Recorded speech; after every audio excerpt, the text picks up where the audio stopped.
This section describes the IVI Foundation itself and the specifications that it works with and some of their interaction with the other specifications. The primary purpose of the IVI Consortium is expressed here from the IVI Foundation bylaws, and that's to promote the development and adoption of standard specifications for programming test instruments. That's a fairly broad charter and reflects the consortium's involvement in things from basic instrument I/O up through high-level programmatic interfaces for instruments. This illustration shows several of the specifications that govern how modern instruments are put together and communicated with. And I want to start here looking at the Skippy specification over on the left. It was originally developed with an understanding that it would need to be applied to other interfaces, but it was primarily done with GPIB in mind, and as such the Skippy specification takes the IEEE 48 and 48.2 standards and builds directly on top of them all the way to the highest levels of the interface. So the abstract Skippy instructions provide pretty high level access for how a measurement's made or how a stimulus is generated from an instrument. And the standard really has everything from that high level description of what the instrument is supposed to do down through the interface to GPIB is all part of that one standard. In order to be able to apply Skippy to things like USB instruments and Ethernet instruments, other standards have come along, including USB TMC and high-slip and VXI11, both of which typically are used on top of LXI to get to Ethernet instruments. And so Skippy's been applied to other interfaces, which is very helpful because Skippy's a nice standard, but also it allows systems built with GPIB instruments to also communicate over Ethernet and USB. That really gives rise to another aspect that you can see in looking at these standards, and that is across the bottom here in purple, what we have are, with the exception of GPIB, very conventional computer standards that really provide the physical connection to the instrument, as well as the delivery of data to it. And then we have test and measurement standards in every case that are built on top of those common computer standards that provide the extra capabilities that are needed to build a test and measurement solution on top of them. So that's why we have things like LXI for accessing Ethernet, USB TMC for TMC, VXI, really originally targeted at VME, has been extended now to PCI, and of course PXI and AXIE as standards that are built on top of PCI and PCI Express. So basically this row is showing that, and again, with GPIB, everything was designed for test and measurement and provided what was necessary. So you can see here at the next layer in that communication stack, high-slip and VXI11 providing ways to access Ethernet instruments.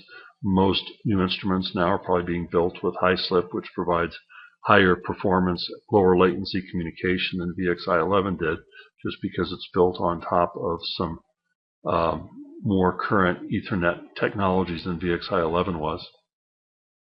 And things like the PXI2 and PXI6 software specifications, which are really part of PXI, provide some of that software layer on top that really delivers the basic communication that's needed to build more on top of it. The VISA, most people are familiar with, is a common library for accessing the instrument I/O. So software applications are able to look into VISA and see all of these different I/O interfaces very similarly. So the application doesn't have to worry too much whether it's talking to a Skippy instrument on GPIB or a Skippy instrument on Ethernet or USB, or whether it's talking to a register-based instrument on any one of the various register-based interfaces. The next layer that's really described here, and you can see it's kind of a natural built-in part of Skippy, is the layer that provides the programming interfaces to the instrument. So things like C and C++ and C#, Visual Basic, LabVIEW all have different needs for a software instrument driver to work on a system. Finally, on top of that, there are the IV instrument standards. There have also been VXI plug-and-play instrument standards, but the focus of the IV class standards shown here is really specifics of how calls are made to specific types of instruments, which is provided by IV class specifications. We'll talk more about the structure of the IV specifications in a minute. One thing that's important to realize is that as we look at these standards, all of those that are shaded in blue on this slide are the ones that the IV Consortium is responsible for. That is, they own the intellectual property in the standards themselves. So although some of this work was done under the auspices of other organizations through the years, it's all been transferred back to the IV Consortium for a more natural place, because there's enough similarity and synergy between these standards. It makes sense to have all of that management of the work in one place. So even for standards that are reasonably stable, don't have very much active going on, like Skippy, it still has to have a consortium behind it that's backing that up, owns that intellectual property, and maintains it. This next illustration is trying to show a little bit more about how some of these specifications relate in terms of requirements. So I've already said that Skippy is built on top of GPIB and LXI. The IV driver standards themselves really provide you access to instruments, whether they be Skippy instruments on GPIB or an LXI instrument, or a VXI, a PXI, or an AXIE instrument. So one of the things notice here is that the IV standards as a higher level driver standard really describes the instrument interface in a way that lets you access instruments on any of the common instrument interfaces, making use of some of the other standards in the stack. And as a matter of fact, both the LXI standard and the AXIE standards require that instruments provide IV drivers.